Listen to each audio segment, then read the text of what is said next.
Fala treinador, fala treinadora, vamos continuar na série Como Evoluir no Movimento. Bom galera, existe uma estrutura que eu utilizo para me basear dentro desses processos pedagógicos. E basicamente é isso aqui. Eu preciso pensar nesses pontos que estão identificados aqui nesse esquema, né? Então eu tenho um indivíduo, eu preciso conhecer esse indivíduo. Eu preciso ter minha base teórica, né? Princípios de treinamento, tipos de força, esse é o básico. Eu preciso também saber de fisiologia, cinesiologia, estruturação de treino, métodos, sistemas de treinamento. Eu preciso ter uma ampla gama, né? Um amplo conhecimento na parte teórica, mas eu também preciso ter conhecimento prático, obviamente. Quanto mais exercícios eu conhecer, eu dominar, eu souber ensinar o meu cliente, mais facilmente eu vou encontrar, vou atingir os objetivos que eu desejo dentro dessa estruturação do treino para o meu cliente, né? Então, dentro da estrutura de treino, eu tenho ali processos pedagógicos, métodos, sistemas de treinamento e variáveis moduladoras. Dentro de processo pedagógico, tudo a partir do início do ensino do exercício, ele vai seguir esse processo pedagógico. Tudo faz parte do processo pedagógico, né? Então, eu vou ensinar os exercícios. Para ensinar os exercícios, eu preciso da consciência corporal, eu preciso dar ativações, eu preciso da eficiência motora, eu preciso da progressão de carga.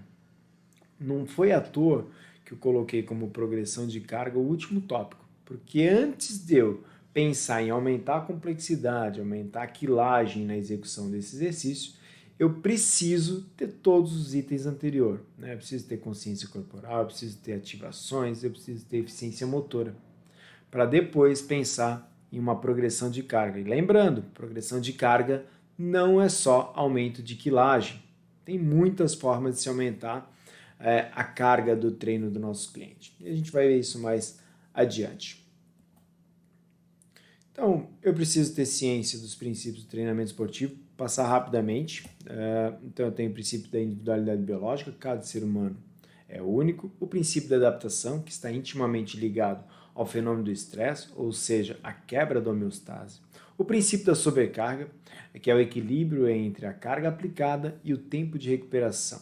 Né? Isso a gente vai direto ao ponto da supercompensação. Então, eu dou um estímulo para o meu cliente, ele vai ter uma depressão do seu sistema, vai ter uma compensação, né? Vai voltar para onde estava, e aí ele vai dar uma supercompensação para dar conta de um novo estímulo nessa mesma magnitude. Né? E é nesse ponto que a gente deve reaplicar o estímulo de forma mais intensa ou mais volumosa dentro do que tu planejou aí. O princípio da continuidade, então, ao longo do tempo é primordial para o organismo, né?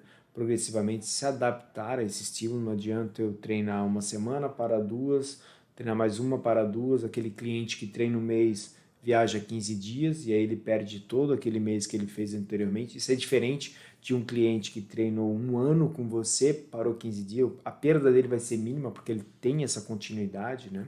Temos também o princípio da interdependência de volume e intensidade, ou seja, é uma balança. Quando eu aumento a intensidade, eu diminuo o volume. Quando eu aumento o volume, eu diminuo a intensidade. Os dois lá em cima é impossível. Eu não vou ter obtenção de resultados com esse tipo de incremento, né? Tanto de volume quanto de intensidade. Os dois lá embaixo podem ser um treino regenerativo, mas dentro de uma estruturação seria uma balança. Né? Quando um sobe, o outro baixa. Quando o outro baixa, o outro sobe.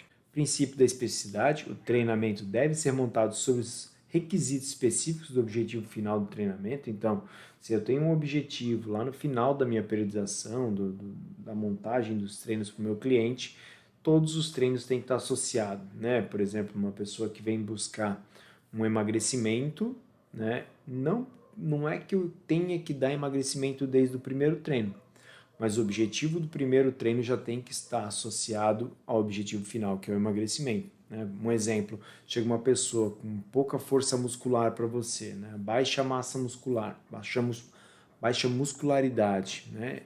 Então você pode começar dando um trabalho de fortalecimento, pode dar um trabalho de força, objetivando ali no meio do caminho utilizar um trabalho de resistência muscular, um trabalho de pliometria, um trabalho de potência que tem um grande gasto energético, mas não necessariamente eu estou objetivando o gasto energético todo o treino.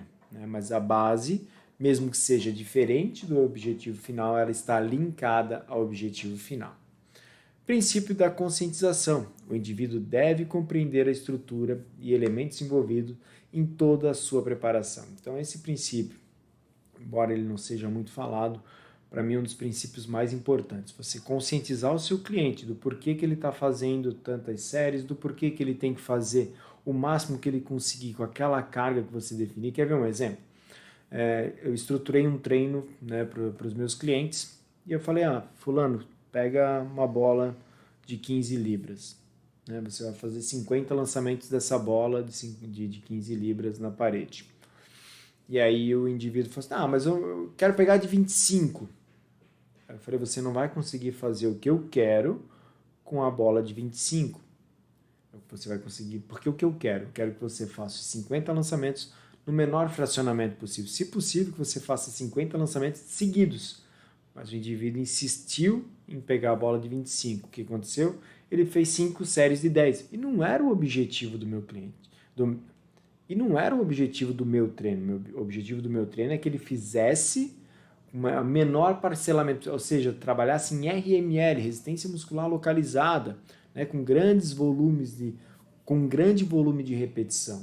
E o que ele fez foi trabalhar em hipertrofia, né, numa zona de hipertrofia, de ganho de massa muscular, porque ele trabalhava 10 repetições, descansava, 10 repetições, descansava, e teoricamente estaria próximo da carga máxima. Né? Então ele desconfigurou tudo que eu estava pensando, e aí eu deixei ele fazer isso.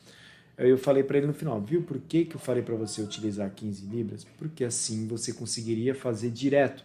Dessa forma que você fez, você teve que fracionar, você entrou num outro tipo de treino, uma outra estrutura de treino e acabou atrapalhando o objetivo que era gasto energético desse treino. Você fez os lançamentos, descansou, você passou um tempo maior descansando, maior do que eu gostaria que você ficasse, ficou um tempo de tensão menor do que eu gostaria que ficasse, então assim a gente vai conscientizando. Então, explica para ele por que ele deve se alimentar de tal forma como o nutricionista dele orientou, por que ele deve seguir as orientações, por que ele está fazendo tal tipo de estrutura de treino e não tal tipo. Né? Muitas vezes o cliente pergunta, mas não dá para substituir esse exercício aqui por outro? Aí você explica para ele por quê. Conscientize ele de tudo que ele está falando.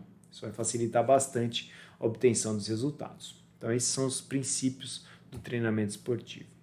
Sobre métodos de treinamento, eles devem estar sempre presentes na sua estruturação. Não adianta eu chegar todo o treino aplicar um circuito com 10 estações, onde ele vai fazer 30 segundos de trabalho e 10 descansos. Ele vai alternar. O corpo dele vai se adaptar rapidamente a isso. Ele não vai estar estimulado ou motivado o suficiente fazendo sempre o mesmo treino. Por mais que você mude os exercícios, o método de treinamento, o sistema de treino é sempre o mesmo. Então mude esse método e sistema, mas sempre associado ao objetivo do cliente. Então a gente tem inúmeros métodos e sistemas de treinamento que são super motivadores, super empolgantes, que a gente pode utilizar querendo tirar o melhor do cliente. Né? E aí a gente vai fazer um outro vídeo mais para frente falando sobre métodos e sistemas de treinamento. Então vamos lá, cada método de treinamento procura gerar adaptações específicas às necessidades dos atletas ou alunos. Essas necessidades são divididas entre o aumento de força máxima, hipertrofia muscular, resistência e potência muscular, segundo o BOMPA 2000. Ainda segundo o BOMPA, a manipulação adequada dos métodos de treinamento de força é fundamental para que os alunos alcancem seus objetivos sem ter que elevar as cargas de treinamento. Bom, galera, aqui entra um ponto muito importante, e aí a gente volta lá para aquela questão da conscientização, né, de você explicar tudo para o seu cliente, você estar atento a cada execução do seu cliente. Né? Então, se o objetivo do meu treino, por exemplo, é trabalhar força pura, então eu quero que ele faça de 2 a 5 repetições máximas. De 2 a 5 repetições máximas, são de 2 a 5 repetições máximas. Não é fazer 5 repetições podendo fazer 6, 7, 8. Por isso que a gente coloca uma margem e trabalha dentro dessa margem. É máxima. Se você pode fazer mais do que do que foi limitado ali, você já não está com a carga ideal. Aumenta esse peso. Muitas vezes os clientes eles acabam dentro de uma estrutura, por exemplo, de força pura ou de potência, eles acabam negligenciando esse fator de repetição máxima, ou altura máxima, ou intensidade máxima, né? E acabam trabalhando dentro de uma zona de conforto. Lógico, isso diminui a chance de lesão, mas também diminui os ganhos da performance, né? Os ganhos dos resultados do que se objetiva com aquele treino. Então sempre tem que estar associado e as estruturas têm que estar montadinhas para se atingir. Não é porque esse treino é de força pura que se ele treinar 70, 80% da força máxima ele vai ganhar força pura, ele não vai ganhar. Não é porque você intitulou aquele treino como um treino de potência e ele está saltando pouquíssima coisa, que ele vai ter ganhos na valência física potência. Né? Tem que estar associado e ele tem que estar executando conforme você estruturou e orientou. E tudo isso, de novo, associado ao objetivo final. Então, sobre valências físicas, a gente tem aí inúmeras valências que podem ser trabalhadas durante um treino, né? Então, resistência geral, resistência aeróbica, resistência anaeróbica, força máxima, força estática, força explosiva, força resistente, velocidade de deslocamento, tudo pensando no objetivo final. Eu quero dar para ele uma resistência muscular maior para que eu consiga ter um gasto energético maior durante as sessões de treinamento futura. Ok, como é que você vai estruturar esse treino? Quais são os métodos e sistemas que você vai utilizar? Quais são os princípios que você está colocando na mesa para atingir esse objetivo? Tudo tem que estar linkado. Ainda sobre esses tipos de valência física, esse tipo de força, eu não posso pegar um movimento e falar que tal movimento ele é dinâmico, ele é isométrico, ele tem componentes mais isométricos, ele tem componentes mais de potência. Você vai observar a partir de agora, né, e isso é uma orientação que eu te dou. Se você quer se tornar uma referência no mundo do treinamento funcional, você tem que parar agora de fazer o que você está fazendo, da forma que você está fazendo, né, reproduzindo o que outros profissionais falam para você e comece a pensar tudo o que você está fazendo. Pô, Rafa, mas isso dá um trabalho absurdo. Dá trabalho, mas dá destaque. É só assim que você vai ser o cara conhecido da sua academia, que se atenta a detalhes, que pensa o que os outros não... Por que ele está pensando? Por que ele está passando aquele exercício naquele momento ali para aquele indivíduo? Por aquele exercício eu nunca vi um outro profissional... Aquele exercício eu nunca vi um outro profissional aplicar aqui dentro da academia. Olha só que legal. E as pessoas vão começar a te olhar com um olhar diferente. E quem tentar te copiar não vai conseguir. Ele só vai ver aquela execução. Você entendeu tudo que tu está pensando, por que tu está colocando naquela ordem, naquele momento, e daqui a pouco essa ordem vai ser alterada. Por que tu está colocando trabalho de potência no início e lá no final está trabalhando resistência muscular localizada? Por que esse cara está fazendo isso? Ou por que agora ele está trabalhando o contrário, está botando potência lá para o final e agora ele está trabalhando resistência muscular localizada? Por que esse exercício e não o outro exercício? Tudo isso vai estar na sua cabeça de forma clara e estruturada. E não tem como alguém entrar na sua mente e entender o que você está fazendo, da forma que você está fazendo, porque só você vai ter o conhecimento e a linha de raciocínio que você quer aplicar ao treinamento do seu cliente. Beleza? Então sai um pouquinho desses padrões já aplicados no mercado, né?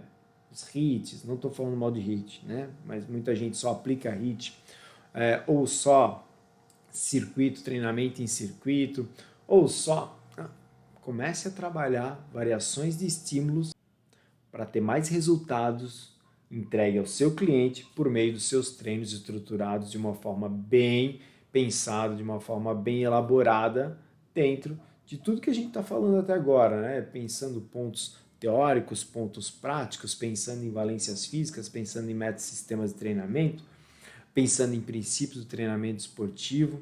Tudo isso vai te levar para um caminho, tudo isso vai te tornar uma referência dentro do treinamento funcional, seja na sua academia, no seu bairro, na sua cidade, na sua universidade, no seu estado, onde quer que você queira chegar, você vai precisar trabalhar de uma forma diferente.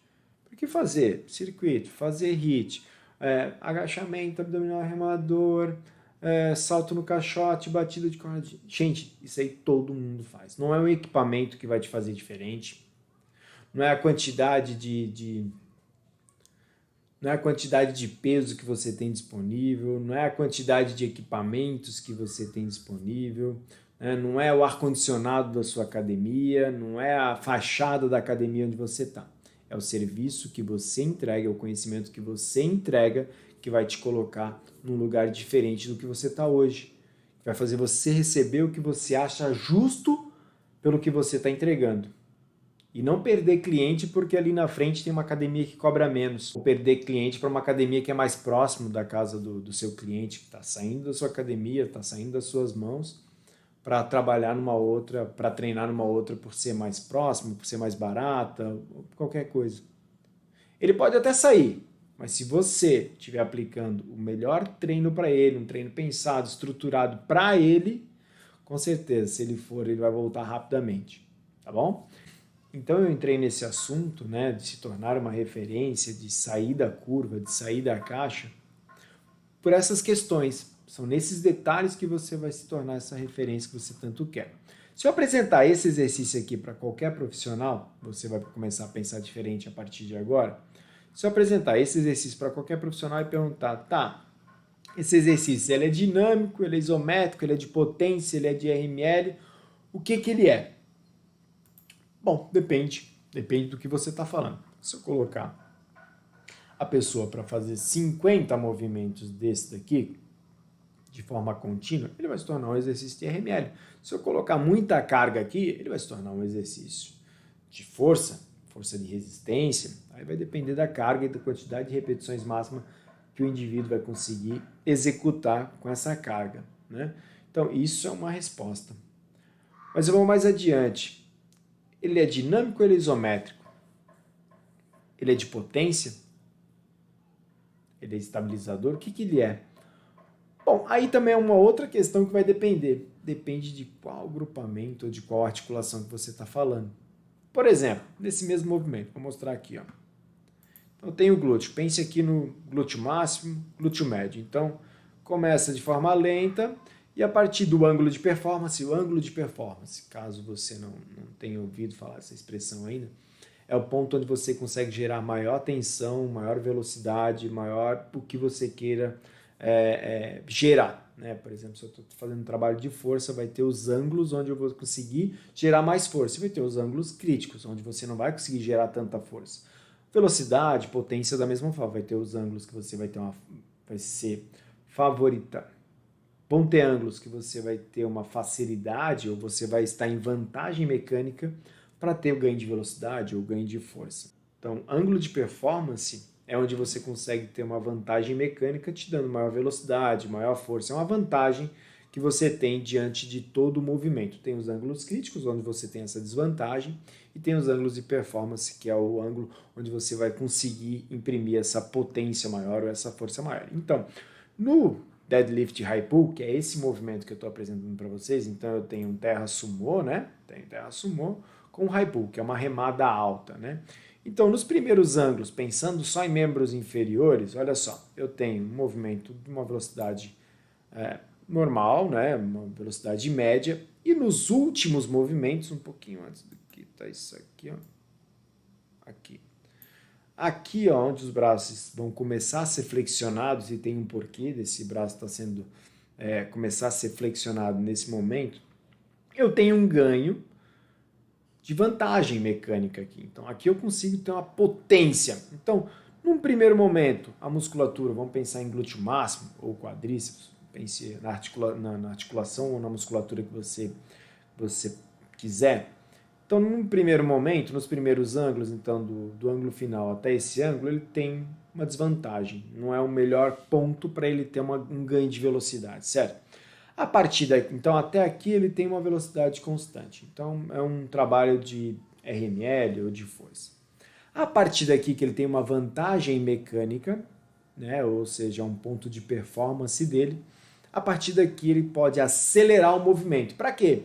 Para aumentar a velocidade dessa barra. E quando eu tenho esse aumento da velocidade da barra, lembrando que um objeto em movimento tende a permanecer em movimento, eu utilizo essa potência do meu quadril para quebrar a inércia da barra, né? Meus membros inferiores, teoricamente, são mais fortes que os meus superiores, então eu quebro a inércia com essa potência de quadril e faço uma remada alta. Então, minhas escápulas, né, meus romboides, meus deltoides posteriores, meus dorsais estavam em isometria nos pontos iniciais. Vamos mudar um pouco o foco aqui. Então, ó, vai subir, ó, isometria, né, isometria. Pronto. Comecei a ganhar velocidade na barra. Eu começo a remar junto, ó. Estendi totalmente meu quadril, meu joelho, meu tornozelo, essa barra começa a subir sozinha.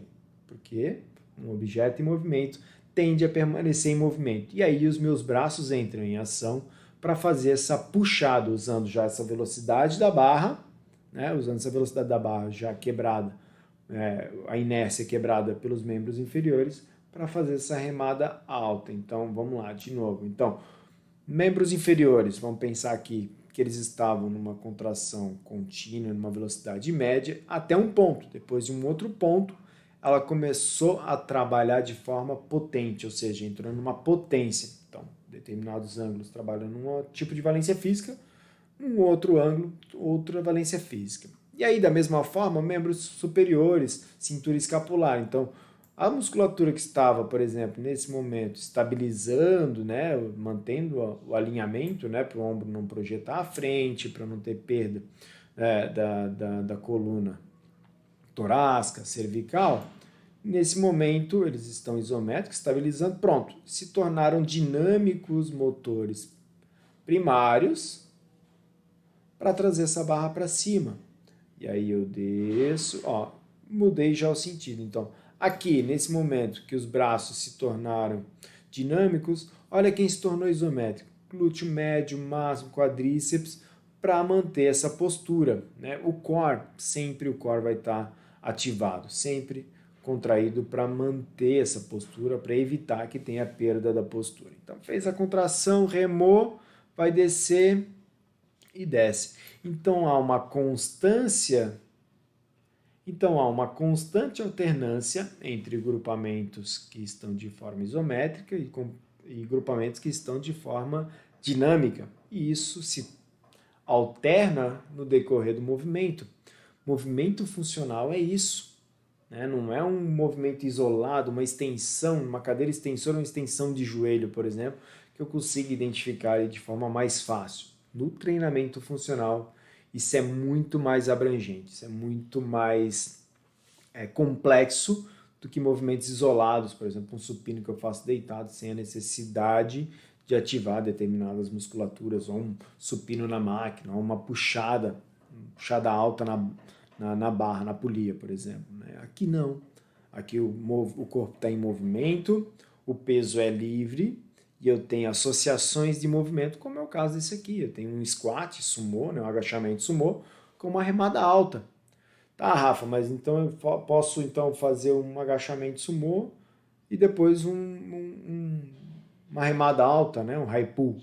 Pode, só que tu perde o componente time de ativação, né? Tu começa a deixar esse corpo um pouco mais burro, ou tu perde a possibilidade de deixar esse corpo mais inteligente, acertando os times de contração, ritmo de contração. Isso é bem legal dentro do treinamento funcional. Então, agora, a partir de agora, dentro do que eu te expliquei, né, quando alguém te perguntar, ou quando você for pensar em algum movimento, se ele é dinâmico, se ele é isométrico, se ele é de potência, comece a pensar ele como um todo, né, segmentando articulações, grupamento muscular e não como um único gesto motor.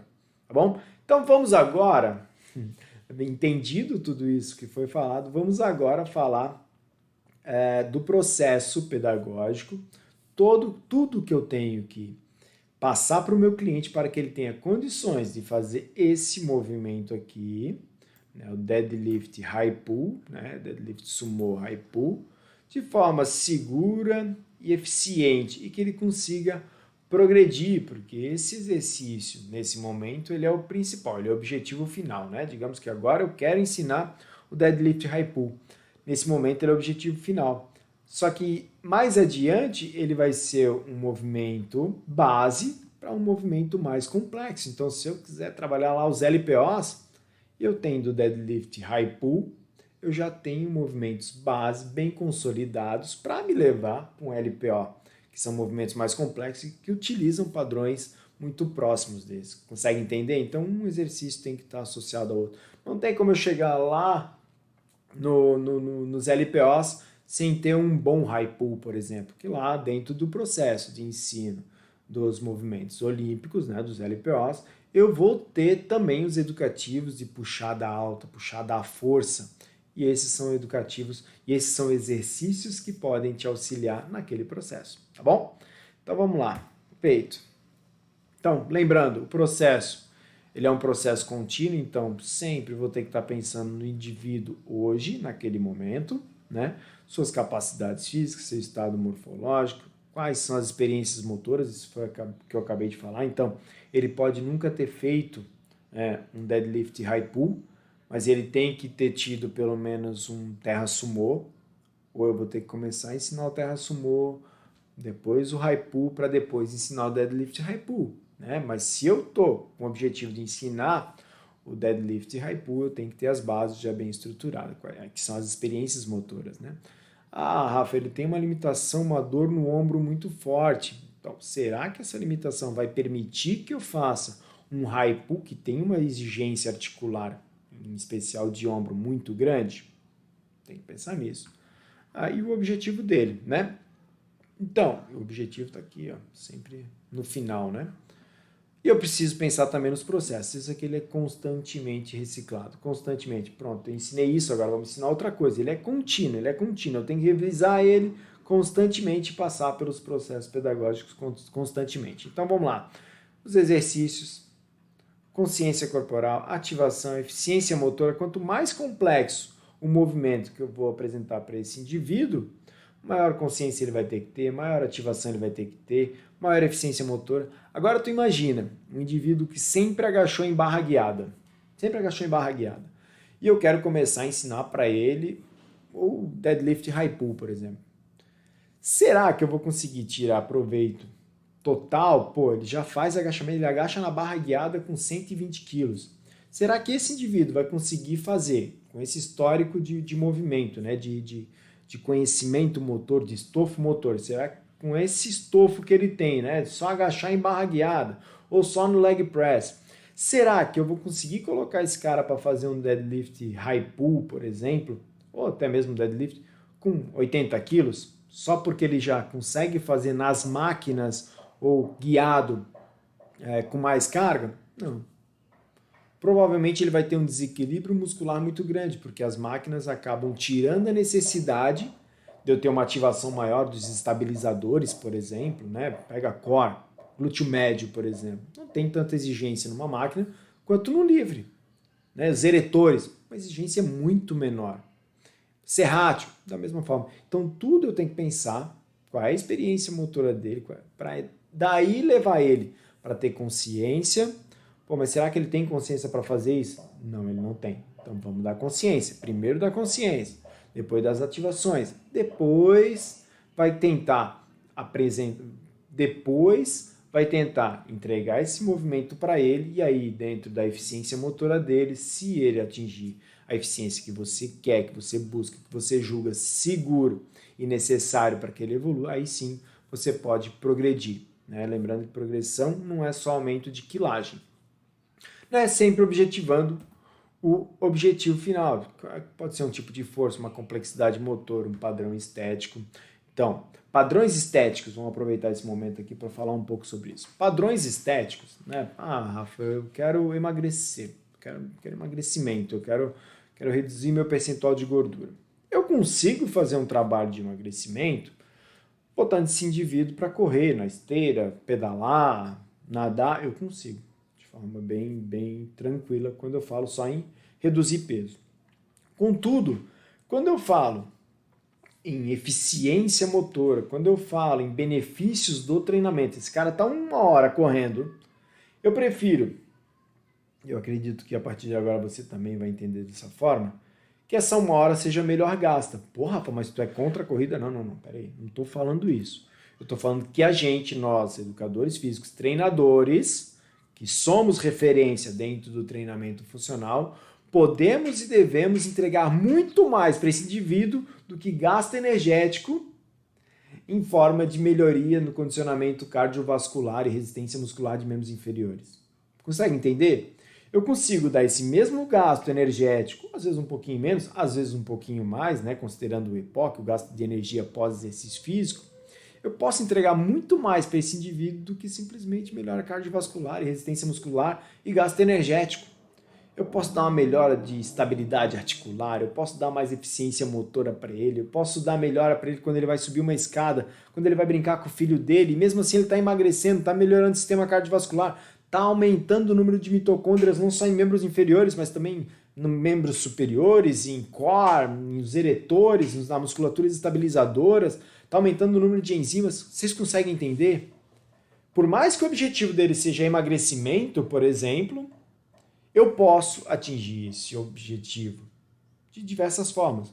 Com um treino pobre, com poucos movimentos, pouca complexidade motora, pouca entrega de benefícios e efeitos colaterais, mas eu também posso entregar esse mesmo treino, e aí vai te dar muito mais trabalho, mas vai te levar para fora da curva, né? Vai te levar para o local de se tornar a referência. Pô, o cara lá ele dá uns treinos muito legais.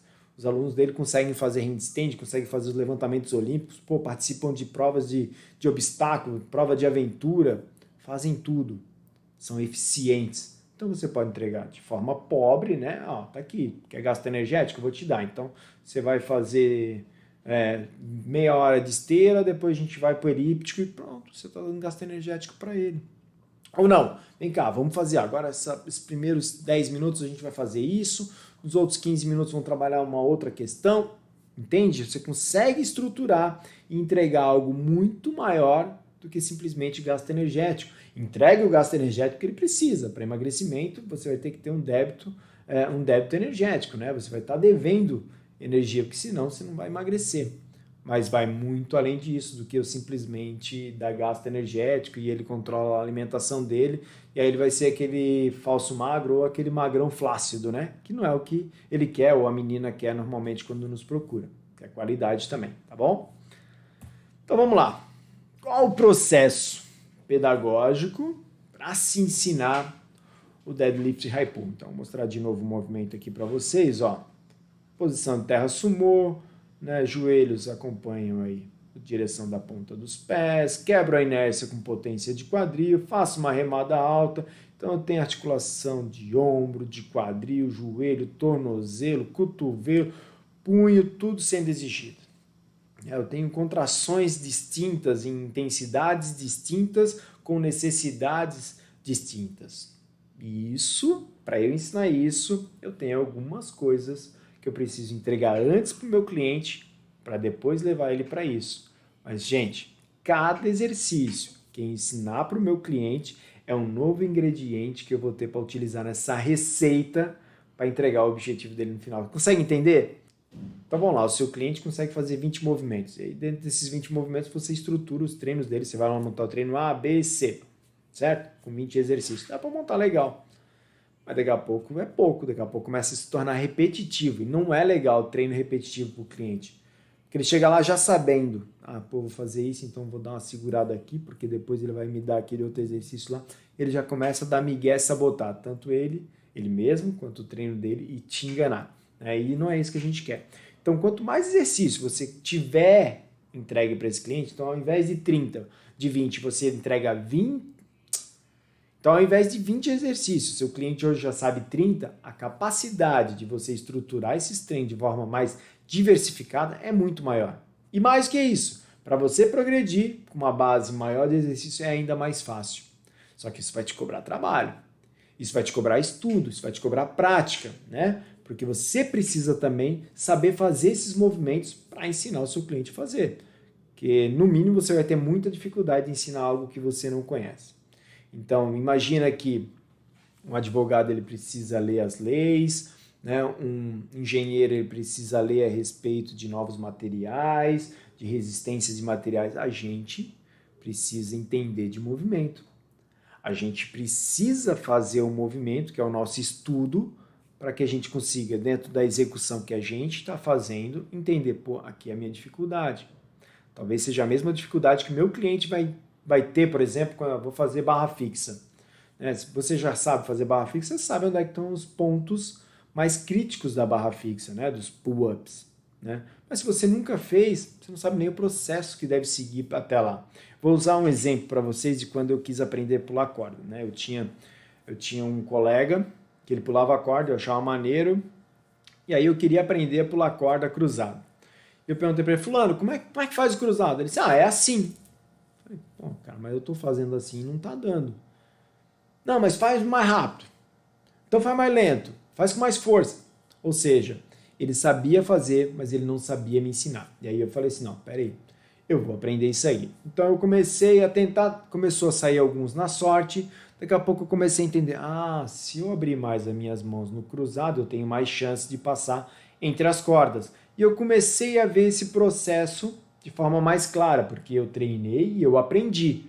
E aí, quando eu vou ensinar, eu sei das dificuldades. Pô, a maioria das pessoas, quando vai fazer o salto, o pular corda cruzado, termina com a corda aqui. Como é que ele vai passar ali no meio? Não tem, então vamos abrir. Então, se você entender, né, se você souber fazer, não precisa ser o melhor movimento, mas se você sabe fazer, você vai pelo menos conseguir identificar as dificuldades que o teu cliente vai encontrar na prática. E aí, encontrando essas dificuldades, né, na sua prática, você vai conseguir montar estratégias para ensinar o teu cliente a fazer esse movimento. E aí vou te falar mais uma coisa. Profissional referência, que é profissional referência, precisa entender que alguns alunos aprendem escutando, outros alunos aprendem olhando, assistindo, outros alunos aprendem com você tocando, contrai isso aqui, contrai aqui, alonga aqui, e outros através de muitos educativos. Enquanto alguns podem aprender com 3 fracionamentos, um movimento, outros talvez precisem de 6. E se você não tiver esses 6 fracionamentos do movimento progressivos, você não vai conseguir ensinar aquele que precisa de 6. E ele é tão importante quanto aquele que sabe aprender, que aprende de forma mais fácil. E vou te falar mais uma coisa: você vai fazer mais diferença na vida daquele indivíduo que precisa de 6 educativos para aprender o mesmo movimento que o outro precisou de 3. E vou dizer mais uma coisa: você vai ser mais importante para aquele indivíduo que precisou de 6 educativos do que para aquele que precisou só de 3. Porque 3 educativos a maioria dos professores já tem. 6 nem todos têm. E aí é onde você começa a se tornar referência. É essa galera que vai te levar para frente. Beleza? Então vamos lá. Então, a primeira dica que eu te dou em relação a isso é: faça o movimento. Aprenda o movimento. Entenda as dificuldades e os pontos críticos desse movimento. Então, aqui está o movimento, já mostrei para vocês. Então, vou dar consciência corporal para ele. O que é consciência corporal? É estimular de forma progressiva a consciência neuromuscular, inicialmente segmentando as regiões, dando ênfase nos estabilizadores. Então, a maior parte das pessoas, elas não conseguem estabilizar o seu corpo como devem fazer. Então, muitas vezes, perdem padrão de movimento por perder a capacidade ou não têm a consciência de ativar musculaturas específicas para manter aquela postura. Ou, mais do que isso, às vezes elas conseguem ativar, mas com o passar e com o passar do tempo e com o chegar da fadiga muscular ou fadiga neural, eles não têm mais a capacidade de ativar essas musculaturas. Então são fatores que a gente precisa analisar e ver onde ele está perdendo. Primeiro, consciência corporal. Mostra para ele como contrair. E aí a gente tem vários educativos para isso. Movimentos educativos. Educativos que vão trazer consciência corporal para o deadlift high pull. Canoinhas sempre são aplicáveis, né? Então colocar o meu cliente de canoinha, né? Ativando toda a cadeia anterior, abdômen, quadríceps, né? Peitoral para fechar bem aqui, glúteo para não ter uma perda dessa manutenção. Glúteo para manter essa flexão mínima aqui de quadril. Também a canoinha, né, o Superman, né, para ensinar a contrair musculaturas de cadeia posterior. Então eu ensino ele como contrair abdômen, flexor de quadril, quadríceps, né, e tudo mais, peitoral, né.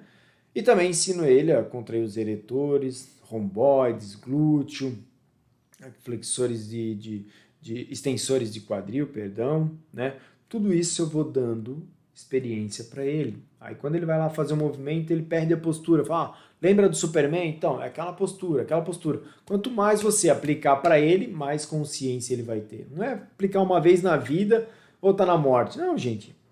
Ativação, consciência corporal, todo treino você tem que dar para o seu cliente. Todo treino, o que vai fazer é aumentar a exigência nessas ativações por tempo de tensão, por amplitude. Aí é do seu conhecimento e do cara.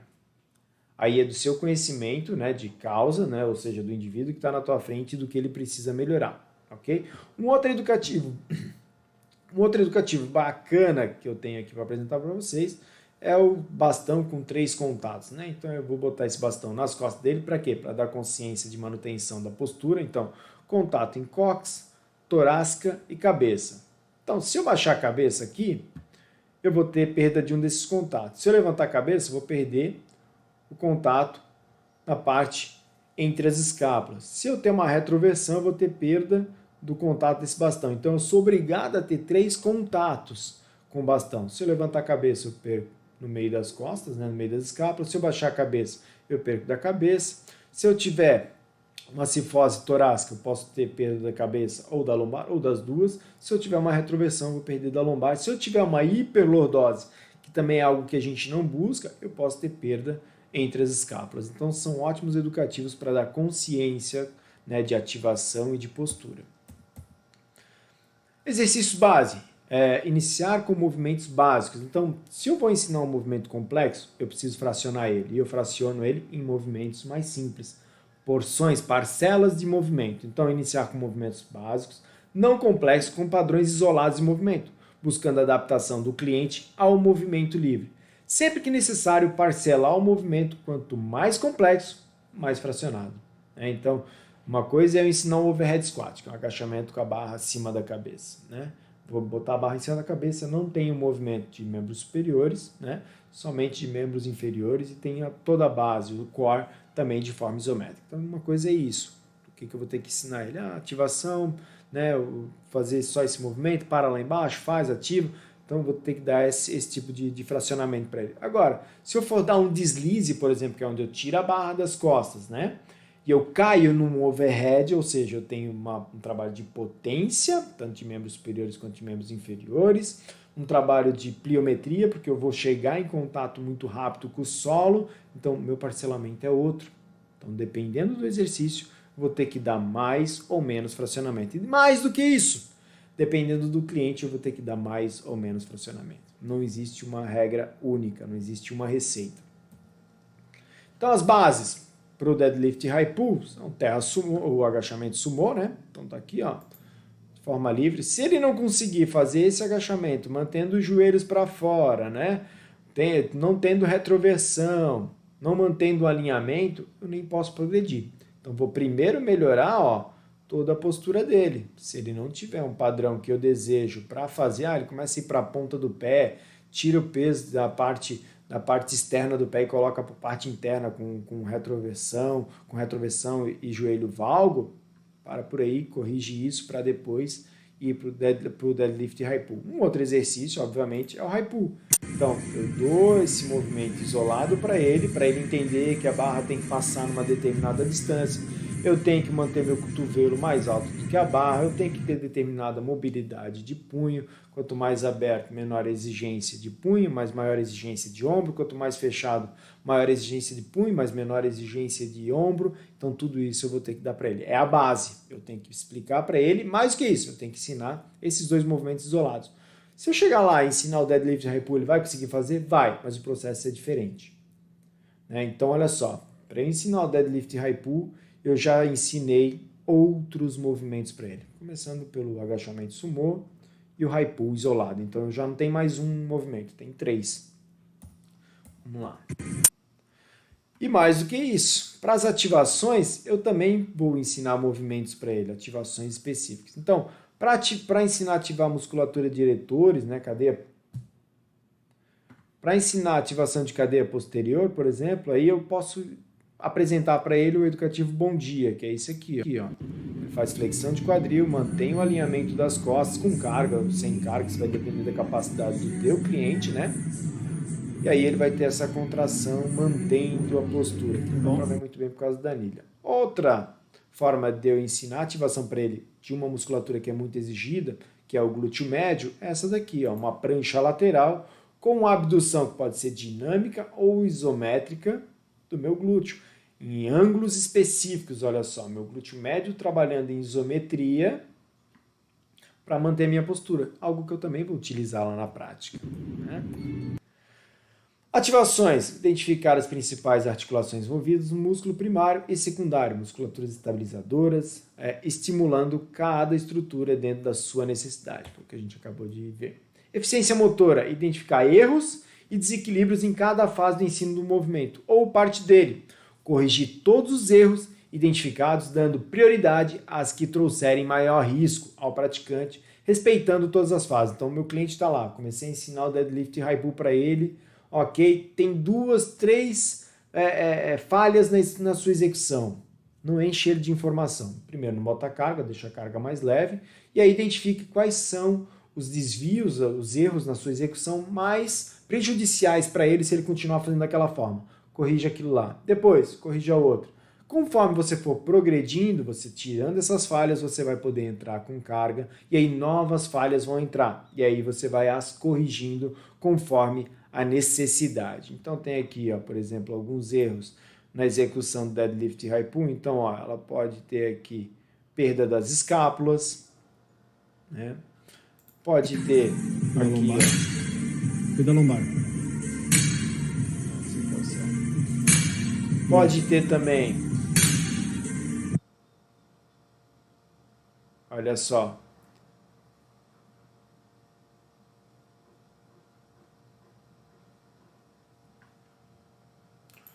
um outro erro muito comum é o valgo, né? Como eu já falei para vocês. Então esse joelho vai empurrar, lá a Amanda tem uma hiperflexibilidade de cotovelo, né? Mas não é isso que vai acontecer, vai empurrar, o joelho vai empurrar os braços para dentro, vai perder a postura. Então identifique os erros e os corrija através de educativos que vão levar a essa execução mais adequada e mais correta, ok? Então, progressão: corrigir todos os erros, desequilíbrios. A progressão deve ser feita através de controle da velocidade, ou mais rápido ou mais lento.